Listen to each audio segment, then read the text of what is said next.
오늘 보실 말씀은 우리 요한복음 보겠습니다. 요한복음 4장 20절부터 24절까지 말씀 보겠습니다. 요한복음 4장 20절부터 24절까지 말씀입니다. 한 절씩 교독하겠습니다. 4장 10절. 우리 조상들은 이 산에서 예배하는데 당신들의 말은 예배할 곳이 예루살렘에 있다 하더이다. 예수께서 이르시되 여자여 내 말을 믿으라. 이 산에서도 말고 예루살렘에서도 말고 너희가 아버지께 예배할 때가 이르리라. 너희는 알지 못하는 것을 예배하고 우리는 아는 것을 예배하노니 이런 구원이 유대인에게서 남이라.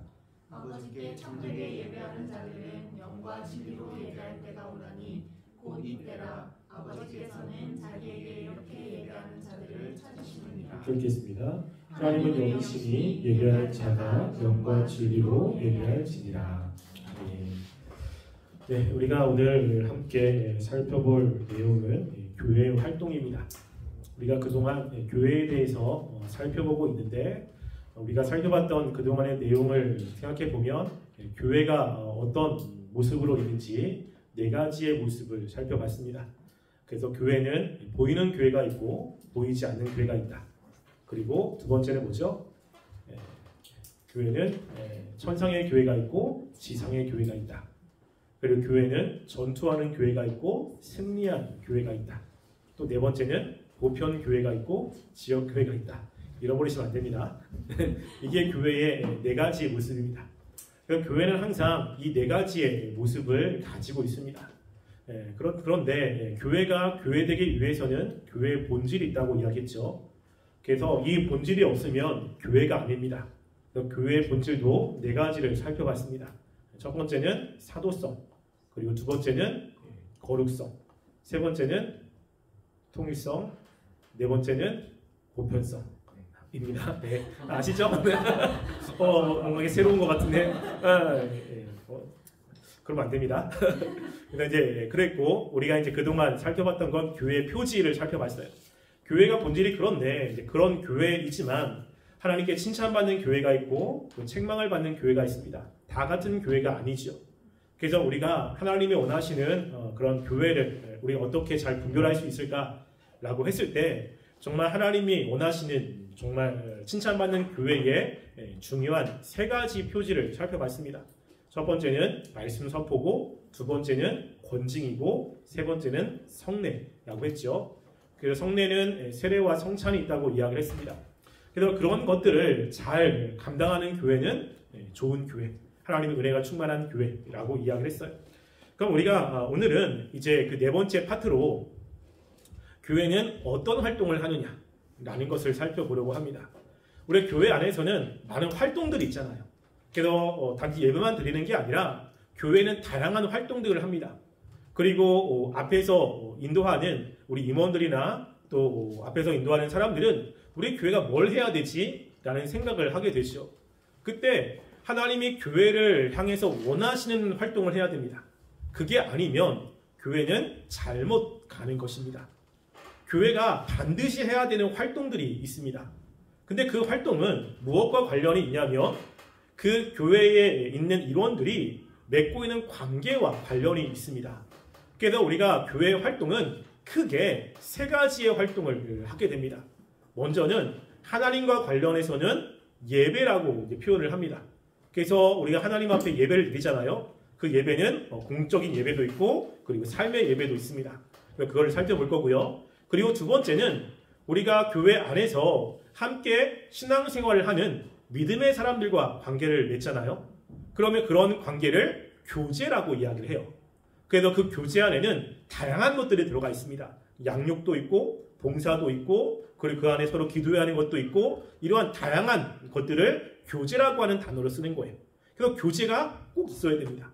세 번째는 우리가 믿지 않는 사람과 관계를 맺잖아요. 그러면 그 사람들과 관계 속에서는 전도라고 하는 걸 합니다. 그러니까 우리가 국내 같은 문화권인 사람들을 전도, 타 문화권인 사람들 선교라고 이야기를 하죠. 근데 같은 말로 해서 복음을 전하는 겁니다. 그래서 교회에 나오라고 하는 게 아니라 내가 믿고 있는 하나님, 내가 경험한 하나님을 다른 사람들에게 전하는 것을 전도라고 하는 거예요. 그러니까 교회 데리고 오는 것을 전도라고 하지 않습니다. 그래서 하나님이 우리들에게 너희는 내 증인이 되라고 말씀을 했기 때문에 이 전도의 사명이 굉장히 중요합니다. 그래서 우리가 무엇인가를 하려고 할 때 이 세 가지의 활동은 반드시 해야 되고요. 우리가 교회 일원으로 있을 때는 이 세 가지에 내가 들어가 있어야 됩니다. 그래서 그러면 이 세 가지 활동이 어떤 것인지를 살펴볼 텐데요. 우리가 그 첫 번째로 하나님과의 관계에서 해야 되는 예배를 살펴보겠습니다. 교회에서 예배는 굉장히 중요하잖아요. 그래서 우리가 예배를 공적인 예배와 삶으로의 예배 이 두 가지를 살펴볼 텐데 오늘은 공적인 예배를 살펴보고요. 그리고 다음 주에는 우리 삶으로서의 예배는 어떤 것인지를 살펴보려고 합니다. 우리가 예배를 볼 때, 예배를 생각할 때 요한복음 3장과 4장은 굉장히 중요한 장입니다. 우리가 구약은 하나님께 예배를 드릴 때 제사를 드리잖아요. 양을 가지고 와서 하나님 앞에 양을 잡고 그리고 그런 제사를 드립니다. 우리는 그렇게 제사를 드리지 않습니다. 또 토요일이 아니라 주일로 드리죠. 그러면 우리 이단에서 특별히 하나님의 교회나 신천지에서 야 하나님께 예배를 드리는 날은 토요일 안식일이야. 성경에 이렇게 나왔잖아. 그럼 십계명에서도 주일 지키라고 하지 않고 안식일을 지키라고 하거든요. 안식일은 토요일이잖아요. 근데 왜 우리는 주일을 지킬까? 그리고 우리가 구약처럼 왜 제물을 바치지 않고 하나님 앞에 예배로 그냥 와서 드릴까? 그 이유가 바로 3장과 4장에 나와 있습니다. 그래서 왜 우리가 지금 이렇게 구약의 예배와 다른 모습으로 하나님께 드리는지 또 하나님께서는 어떤 예배를 기뻐하시는지가 오늘 말씀에 나와 있습니다. 3장과 4장에서 정말 중요하게 나오는 단어가 뭐냐면 데이라고 하는 헬라어가 나오거든요. 이 데이는 영어로 머스크입니다. 반드시 해야 되는 거. 그러니까 우리가 신앙생활에서 반드시 있어야 되는 것이 3장과 4장에서 딱 세 가지가 나옵니다. 첫 번째는요. 3장 7절 말씀입니다. 3장 7절 말씀 우리 함께 읽어볼게요. 읽겠습니다. 시작. 내가 내게 거듭나야 하겠다 하는 말을 놀랍게 여기지 말라. 여기서 뭐냐면 거듭나야 하겠다. 머스크입니다. 우리 하나님의 백성이 되려면 제일 처음에 거듭남이라는 것이 필요해요. 거듭나지 않으면 하나님의 자녀가 될 수 없습니다. 거듭남은 다음에 설명을 할게요. 그러니까 우리가 하나님의 백성이 되려면 반드시 거듭나야 돼요. 이거는 꼭 있어야 됩니다. 없으면 안 돼요. 두 번째는 뭐냐면 요한복음 3장 14절 말씀이에요. 요한복음 3장 14절 읽어보겠습니다. 시작. 모세가 광야에서 뱀을 든 것 같이 인자도 들려야 하리라. 여기 보면 뭐냐면 인자가 들려야 합니다. 인자는 예수님이잖아요. 들린다는 것은 십자가에 못 박는다는 거예요. 그래서 여기 보면 모세가 광야에서 뱀을 들었죠. 뱀을 들어서 그 당시에 뱀에 물린 사람들이 모세가 든 놋뱀을 보면 나음을 얻었잖아요. 그것처럼 우리가 구원을 받기 위해서는 반드시 예수님이 놋뱀이 들린 것처럼 죽임을 당해야 됩니다. 이게 없으면 구원을 받을 수가 없어요. 그래서 이것은 반드시 있어야 됩니다. 그리고 나서 그 마지막 한 가지가 오늘 읽었던 요한복음 4장 24절이에요. 자, 요한복음 4장 24절 함께 읽어보겠습니다. 시작. 하나님은 영이시니 예배하는 자가 영과 진리로 예배할지니라. 여기서 머스트가 뭐겠습니까? 예배할지니라 라고 하는 거예요. 그래서 반드시 예배해야 됩니다. 그러니까 우리가 하나님의 백성이 된다는 것은 예수님이 십자가에 달려 돌아가셔야 되고 우리가 그것 때문에 거듭나야 되고 거듭난 사람은 반드시 예배를 드려야 됩니다. 그래서 예배가 굉장히 중요한 겁니다. 우리가 거듭나지 못한 사람은 실제로 예배를 드릴 수가 없습니다. 예배를 드린다는 것은 거듭난 사람들만 드릴 수 있는 거예요. 우리가 거듭나지 않으면, 즉 하나님의 자녀가 되지 않으면 우리 하나님 앞에 예배라는 것을 드릴 수가 없습니다. 물론 함께 나와서 이렇게 예배에 참여할 수는 있겠죠. 그런데 그게 하나님이 받으시는 예배는 아니고 그 사람은 하나님을 예배하는 것이 아닙니다. 그래서 예배라고 하는 건 하나님의 백성들만 드릴 수 있는 특권이고 굉장히 중요한 활동 중에 하나예요. 거듭났는데 예배를 드리지 않는다라고 하는 건 굉장히 큰 죄를 짓는 겁니다. 왜냐하면 여기에 머스트잖아요. 여러분 영어에서 머스트는 법이거든요. 법과 관련되어서는 머스트를 쓰잖아요. 반드시 해야 되고 우리가 법을 지키지 않으면 거기에 따른 제재가 있잖아요. 벌금이 있거나 물리적인 어떠한 어려움이 있잖아요. 그러니까 예배를 드리지 않는다는 것은 그것만큼 굉장히 큰 죄를 범하고 있는 겁니다. 그래서 우리가 성경에 보면 특별히 이제 마지막 때에 우리가 천국에 가잖아요. 천국에 가면 같이 하나님을 믿는 사람들이 천국에서 무엇을 할 것이냐. 그럼 거기에서는 전도가 없습니다. 천국에는 전도가 없습니다. 왜? 다 하나님을 믿는 사람이잖아요.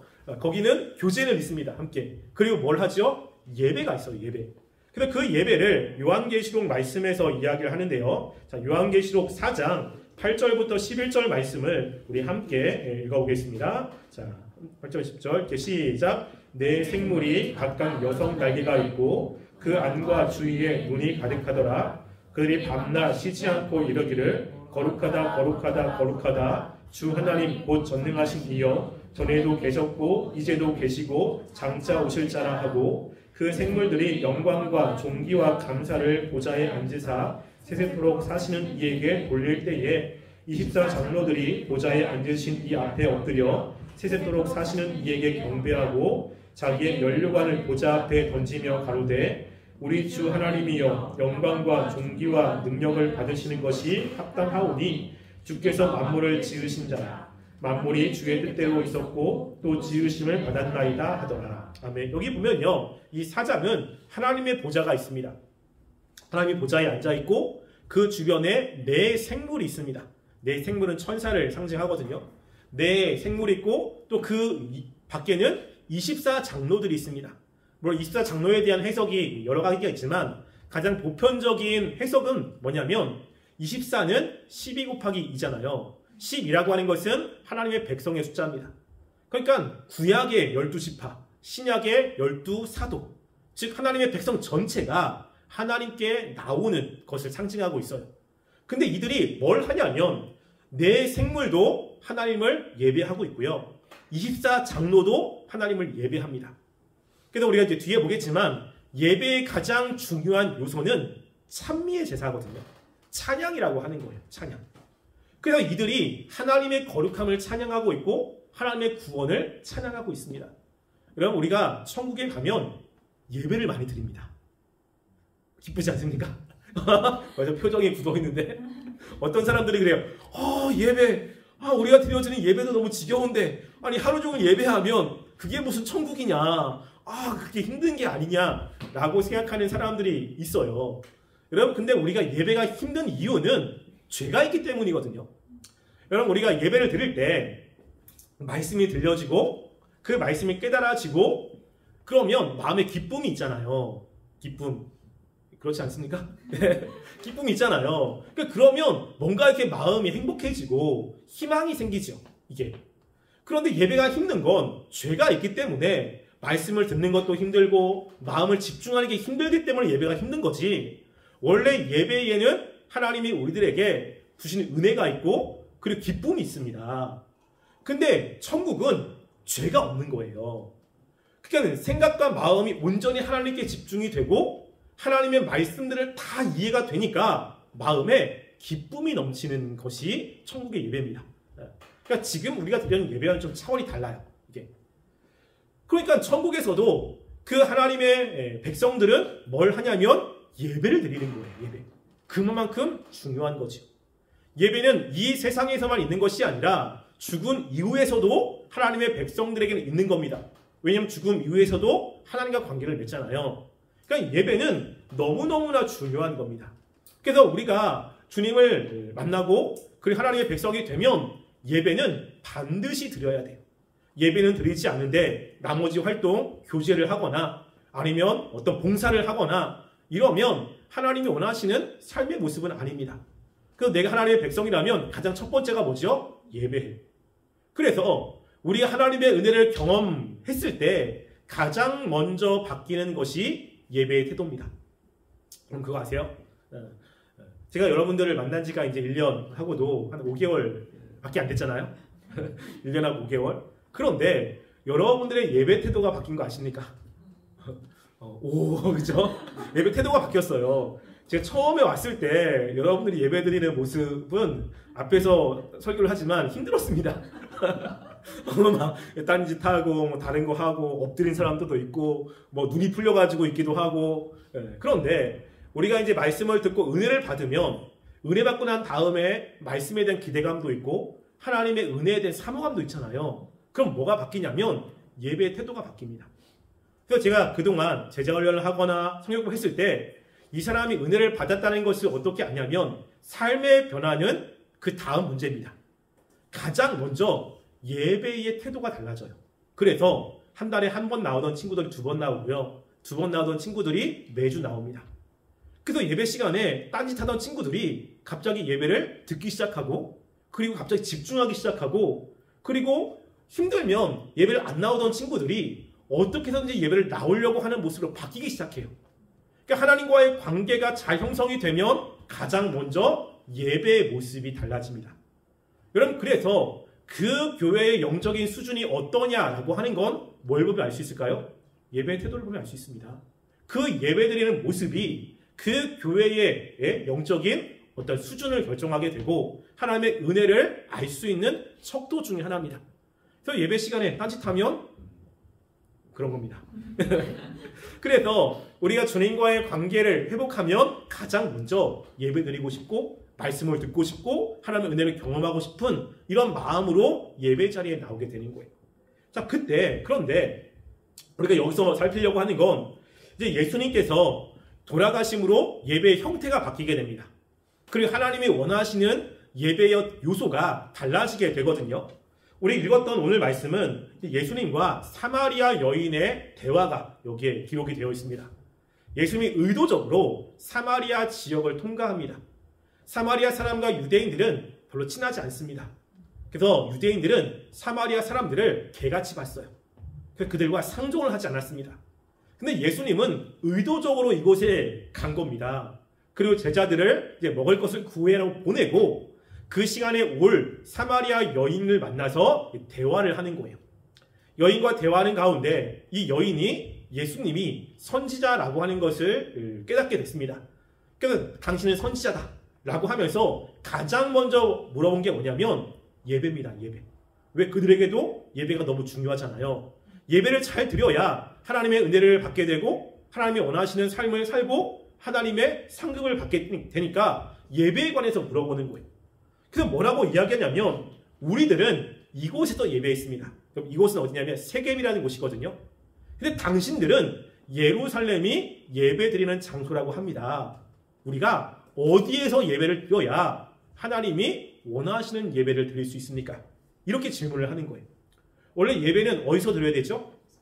예루살렘 성전에서 드려야 되잖아요. 그런데 사마리아 사람들은 예루살렘 성전이 아니라 세겜이라고 하는 곳에서 예배를 드립니다. 그렇게 예배를 드린 이유는 역사적인 배경이 있어요. 이스라엘 백성이 바벨론의 포로로 끌려갔습니다. 그리고 70년 만에 다시 예루살렘으로 돌아왔잖아요. 예루살렘에 돌아왔을 때 그곳에 살고 있던 사람들이 누구냐면 사마리아인들이 살고 있었습니다. 사마리아인들은 북이스라엘 사람들이에요.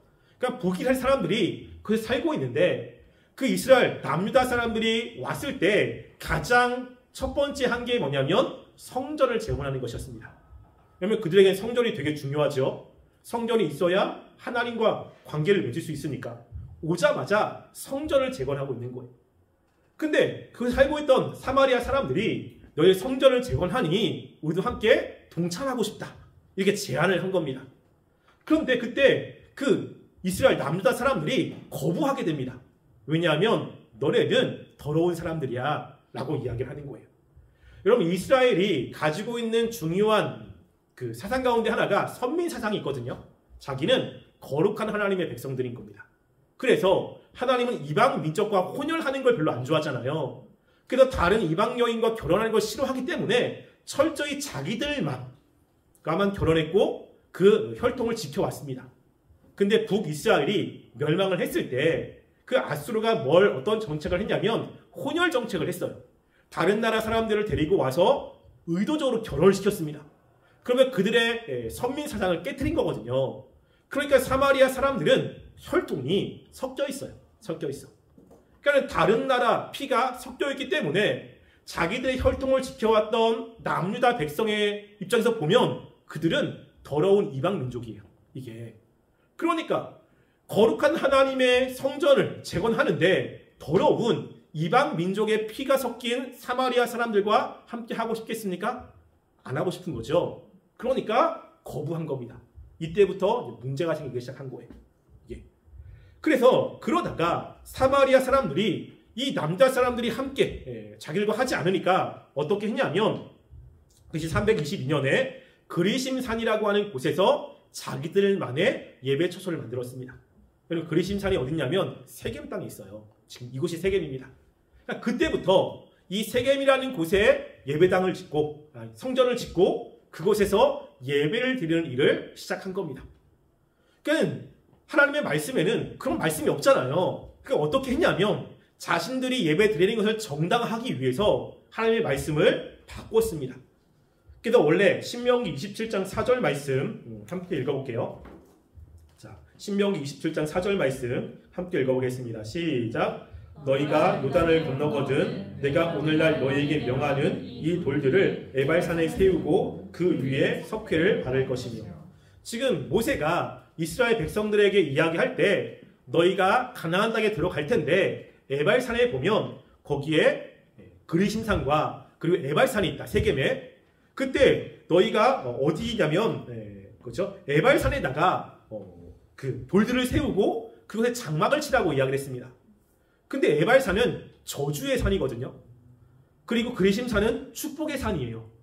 근데 축복을 받고 싶잖아요. 그러니까 저주의 산이 아닌 축복의 산에다가 제단을 쌓은 겁니다. 그리고 이 말씀을 의도적으로 바꿨어요. 그래서 이 돌들을 에발산에 세워라 라고 바꾸고 그게 전통으로 이스라엘 백성, 아니 사마리아 사람들에게 내려온 겁니다. 그러니까 이 사마리아 여인은 그걸 알고 있는 거예요. 우리 조상들은 이 산이 하나님께 예배드리는 산이라고 합니다. 왜 그렇게 배워왔잖아요. 근데 당신들 유대인들은 예루살렘이 하나님을 예배하는 산이라고 이야기합니다. 어느 게 맞습니까? 라고 이야기하는 거예요. 어느 곳이 맞죠? 그리심산입니까? 예루살렘입니까? 이해 안 됩니까? 예루살렘이요. 예루살렘. 그러면 예수님이 뭐라고 이야기를 해야 되냐면 예루살렘이다 라고 얘기를 해야 돼요. 하나님이 예루살렘에서 예배를 드리라고 이렇게 얘기했기 때문에 야 예루살렘에서 예배를 드려야 돼 라고 이야기를 해야 되잖아요. 그런데 예수님의 말씀은 다릅니다.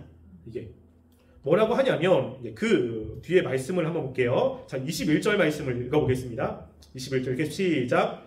예수께서 이르시되 여자여 내 말을 믿으라. 이 산에서도 말고 예루살렘에서도 말고 너희가 아버지께 예배할 때가 이르리라.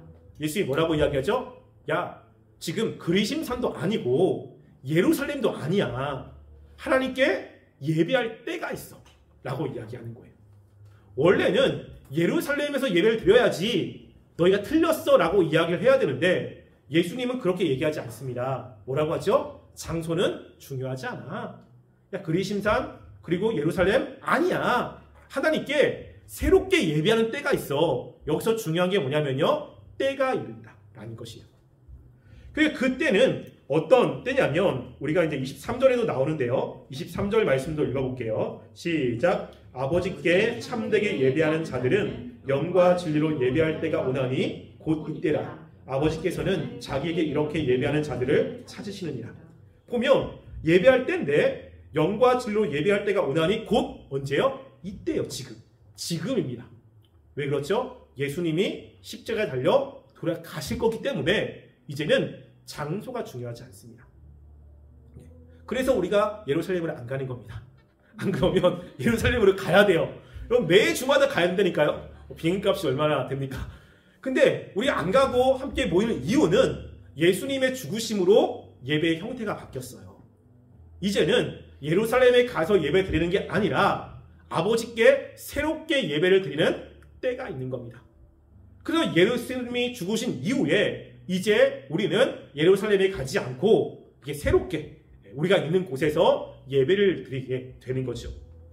근데 중요한 것은 지금 뭐냐면 그 예수님께서 돌아가신 이후에 왜 이런 일이 벌어지냐면 그 예수님이 십자가에 달려 돌아가시고 여러 가지 현상이 있지만 그 중에 특별한 현상이 하나가 있습니다.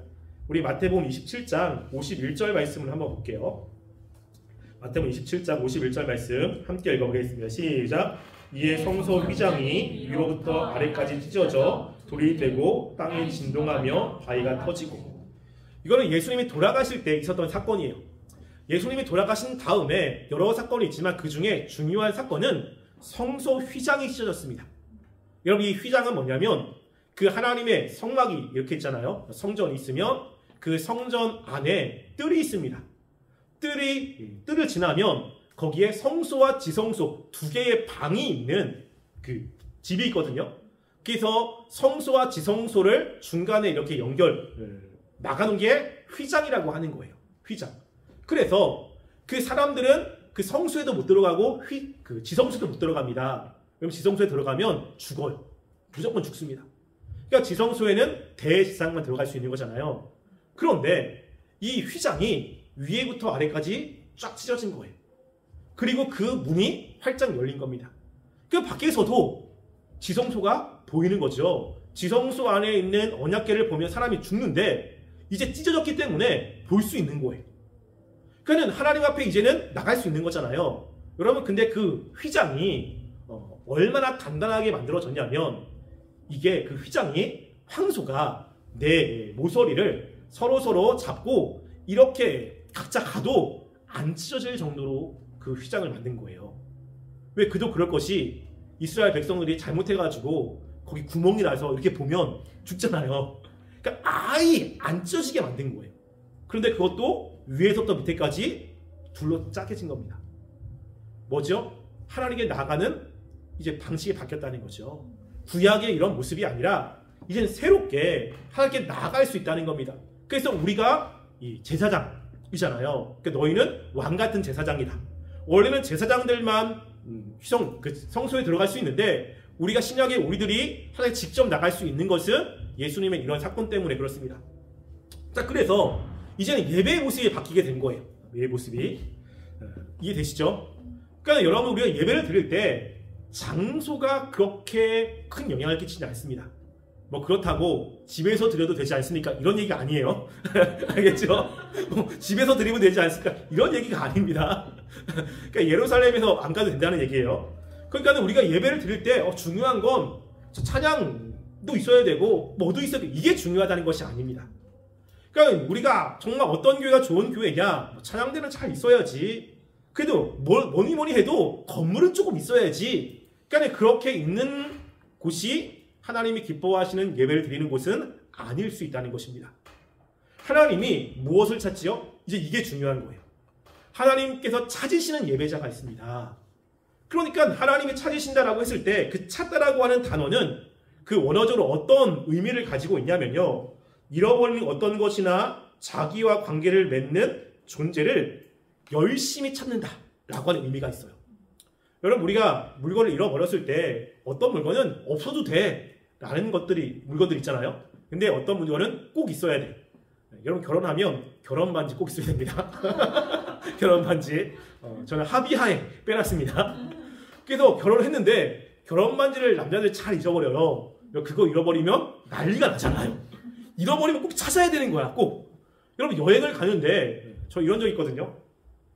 제가 이제 여행을 가려고 이제 일산에 올라가려고 그래서 김해공항에 들어갔는데 저 혼자 가는 때였어요. 그래서 티켓팅을 하고 그리고 가서 이제 검색대를 다 통과를 하고 이제 앞에서 쇼핑을 하는데 티켓이 없는 거야. 어떡하지? 티켓이 지금 시간은 다가와 있고 그리고 제가 타야 될 비행기는 지금 수속을 하고 있고 사람들이 점점 없어지고 있고 그때 정말 제 캐리어를 전부 다 뒤졌습니다. 근데 뒷주머니에 있더라고요. 이렇게. 그러니까 중요한 거는 찾잖아요. 그러니까 그런 단어에 정말로 중요한 거를 찾는다라고 하는 단어거든요. 그러니까 하나님이 참되게 예배하는 자들을 샅샅이 찾는 거예요. 왜? 너무 중요하기 때문에. 그러니까 하나님은 지금도 하나님께 이렇게 예배하는 자들을 찾거든요. 그래서 우리가 예배를 드릴 때 어떻게 예배를 드리냐면 하나님이 찾으시는 이러한 모습의 예배를 드려야 되는 거예요. 그러면 어떤 사람입니까? 신령과 진정이에요. 영과 그리고 진리로 예배를 드린다는 거 이야기하잖아요. 그래서 이게 옛날 번역에는 신령과 진정으로 이렇게 얘기하는데 이 번역이 굉장히 좀 어렵습니다. 이게 그래서 이것 때문에 굉장히 많은 학자들의 의견이 있지만 여러분들에게 그걸 다 얘기할 수는 없고 그래서 쉽게 얘기하면 이제 두 가지 의미가 있습니다. 뭐냐면요, 이 영과 진리라고 했을 때 정관사가 없어요. 그냥 일반적으로 영과 진리거든요. 그랬을 때는 성령님을 이야기를 할 때가 있습니다. 성령님을. 그래서 성령님과 진리는 누구죠? 예수님이에요. 그러니까는 예수님과 성령님 무엇이냐면 거듭난 사람이 드려지는 예배라는 의미가 있습니다. 그래서 성령님이 예수 믿는 사람들의 마음속에 있잖아요. 우리가 거듭났다는 것은 성령님이 내 안에 내주한다는 거거든요. 그러니까 예수님을 믿고 성령님이 내주한 사람들이 드려지는 예배라고 하는 뜻이 있습니다. 그래서 하나님이 찾으시는 예배자는 거듭난 사람들, 하나님의 백성들이 드리는 예배를 찾거든요. 두 번째 의미는 다 그렇게 드리니까 두 번째는 뭐냐면요, 마음을 담았다는 뜻이 있어요. 그래서 영이라고 하는 이 단어는 성령도 의미하지만 우리가 영과 영으로 있잖아요. 우리의 영을 이야기할 때도 있어요. 우리의 영. 그러니까 우리의 영이라는 것은 마음이거든, 마음. 그러니까 하나님이 마음을 드리는 예배. 진리라고 하는 것은 변치 않는 거잖아요. 그러니까 하나님이 원하시는 대로라고 하는 뜻이 있어요. 그래서 이게 두 가지의 의미가 있는데 하나는 거듭난 사람이 드려진 예배. 거듭난 사람 중에서도 그의 마음을 하나님이 보시기에 합당한 마음으로 드려지는 예배. 하나님이 원하시는 마음이 뭐죠? 마음을 다하고 그것을 쉽게 말하면 정성을 다하고 집중해서 하나님만 바라보고 하는 예배라는 뜻이 있습니다. 그래서 하나님이 이런 사람들의 예배를 찾으시는 거예요. 이런 사람들. 그래서 우리가 똑같이 모여서 예배를 드리지만 어떤 사람들을 만나 주시냐면 마음을 쏟는 예배. 하나님께 마음을 집중하는 예배를 받으시는 거잖아요. 여러분, 하나님이 예배를 받으셨을 때 나타나는 현상 중에 하나는 우리 마음에 은혜가 임하게 되는 거예요.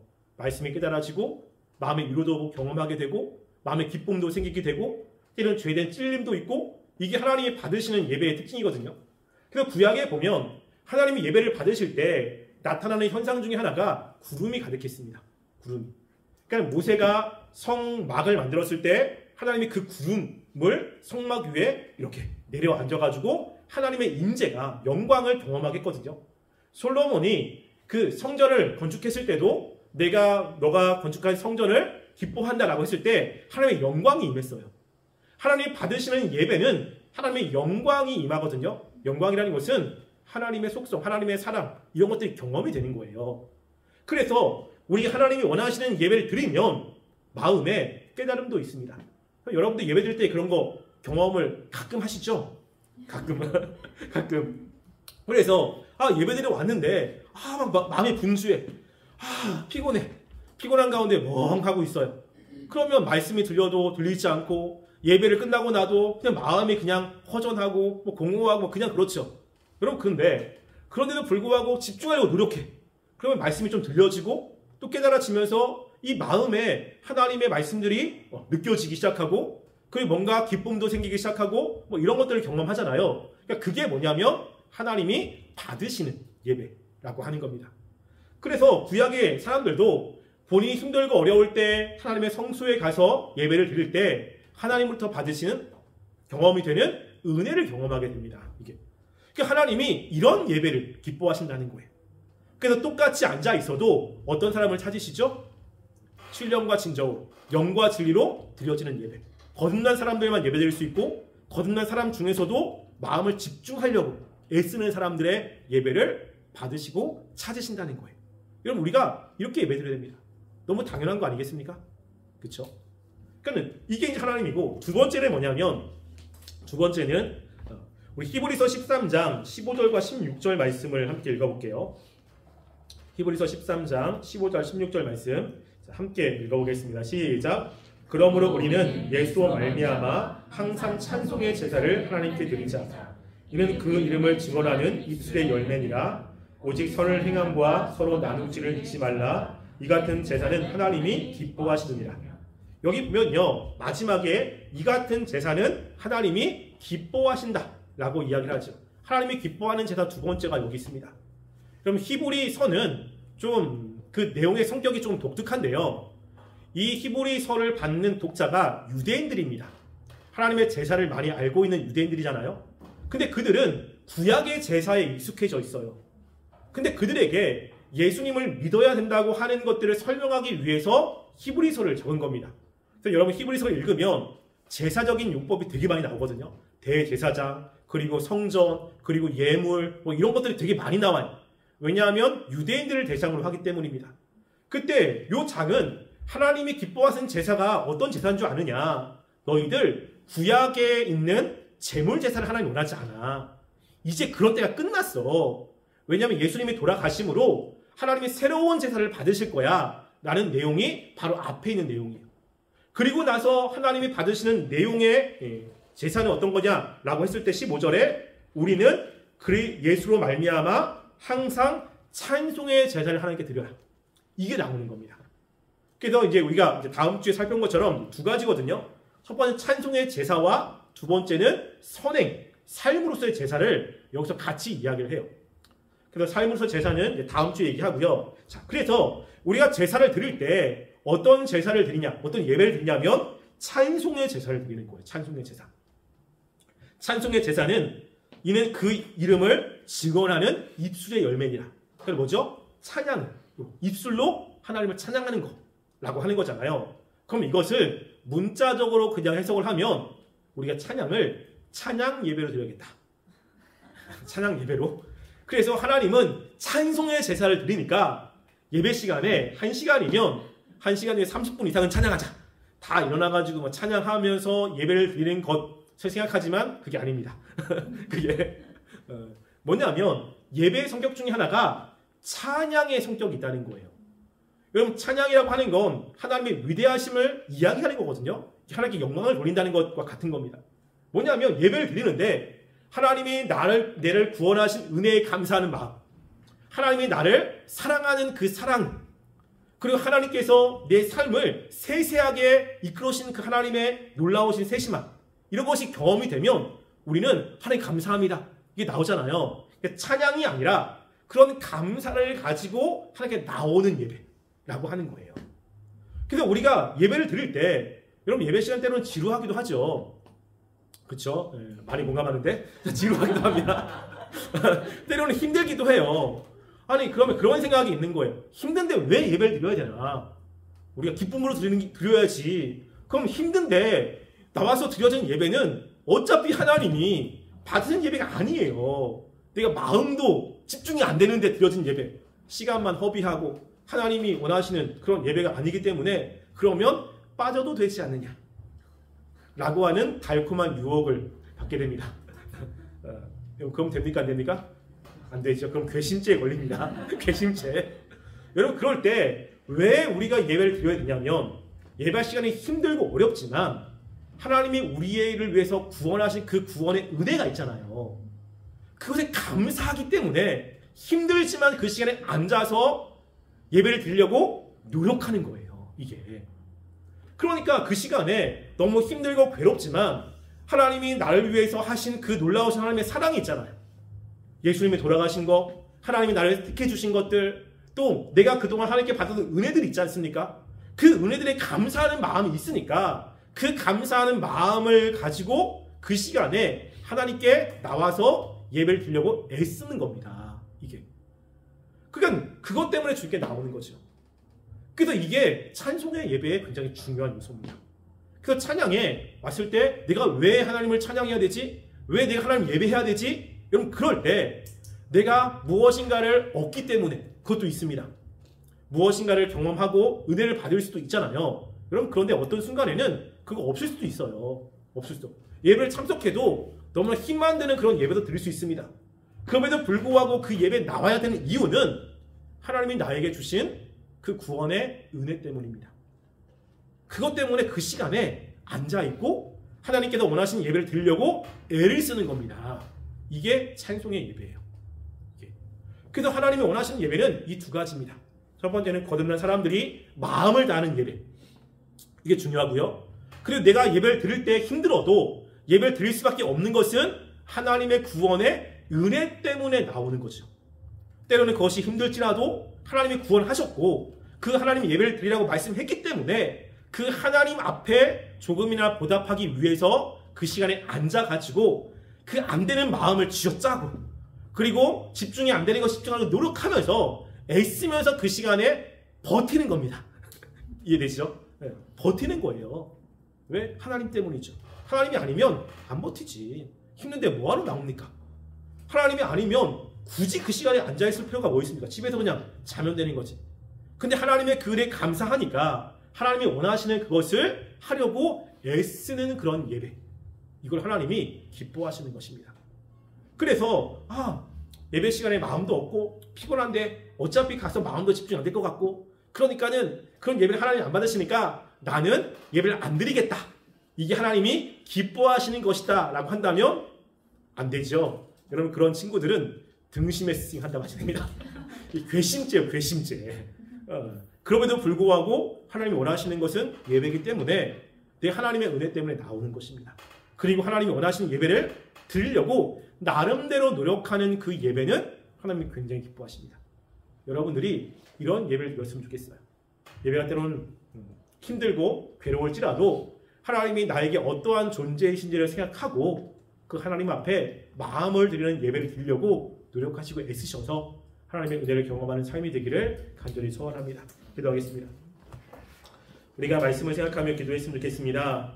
우리가 교회 활동 가운데 정말로 중요한 활동은 하나님과 관련해서 예배입니다. 하나님은 우리 예배하라고 말씀을 했고 구원받은 사람들은 당연히 하나님의 주신 은혜 때문에 하나님 말씀을 듣고 하나님을 찬양해야 됩니다.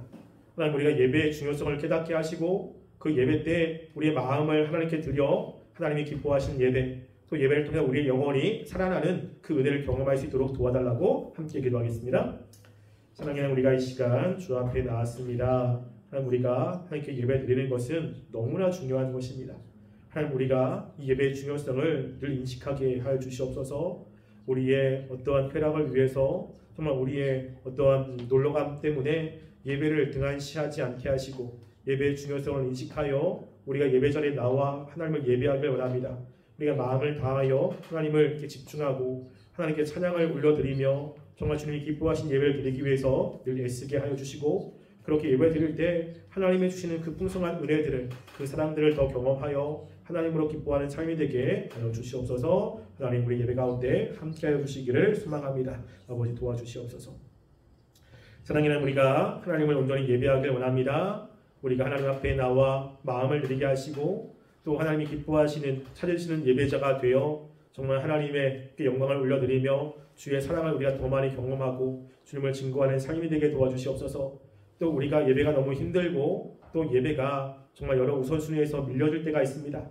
그럴 때 하나님께서 찾아오시사 예배가 왜 중요한지를 깨닫게 하시고 그 예배의 중요성을 인식하고 주 앞에 나올 수 있도록 도와주시옵소서. 또 주님께 나올 때 헌금을 드린 손길이 있습니다. 그 손길을 기억하여 주시고 주님이 더 풍성한 것으로 많은 것으로 채워주시옵소서. 지금은 우리 주 예수 그리스도의 은혜와 하나님의 사랑과 성령님의 교통하심이 정말 하나님이 기뻐하시는 예배 또 하나님을 온전히 찬양하며 나가는 예배를 드리기 위해서 되기를 결단하는 우리 청년들의 머리 위에와 가정 위에와 그의 삶 가운데 지금부터 영원토록 함께 있을지어다. 아멘.